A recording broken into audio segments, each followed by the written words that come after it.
Kaligtasan mo sa Alerto 24. Patay sa saksak ang isang estudyante sa high school sa lungsod ng Davao at ang sinasabing nasa likod ng pananaksak ay isang mag-aaral na nasa ika-6 na baitang o grade 6 pa lamang. Si John Bautista ng GMA Davao, naka-Alerto 24. Wala ng buhay ang 16 anyos na second year high school student nang abutan ng rescue team kaninang umaga.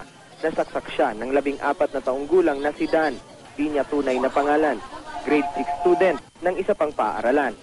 Ayon sa saksi, nangyari ang pananaksak sa loob mismo ng eskwelahan ng grade 6 pupil. Dungabon maunta po to siya kol, katong nagdunggaban na kol, dungabon unta siya, wa man naigo. Ang biktima umano ang may dala ng patalim nang sugurin nito ang grade 6 pupil. Kasi nagdumot guro ba? May kalaban grupo.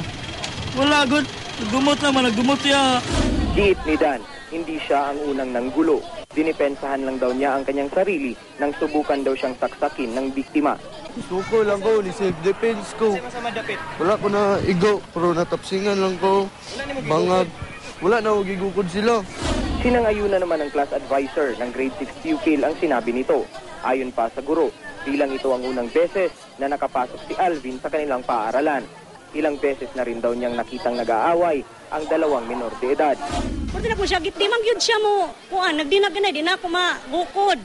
Ayon naman sa pamunuan ng eskwelahan, nag-request na raw sila noon pang Disyembre sa pulisya para sa karagdagang seguridad. Pero hanggang ngayon, di pa raw ito naaaksyonan. Atong awhago ng mga school authorities, no? Nga unta ilang dagdagan pa ang pag-istrikto sa ilahang security sa ilahang eskwelahan. Ayon sa pulisya, saksak sa dibdib ang ikinamatay ng biktima. Hindi pa rin nare-recover ng pulisya ang kutsilyong ginamit sa krimen.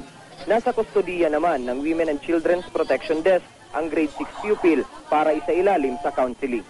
Mula rito sa Davao City, John Bautista, nakatuto 24 oras.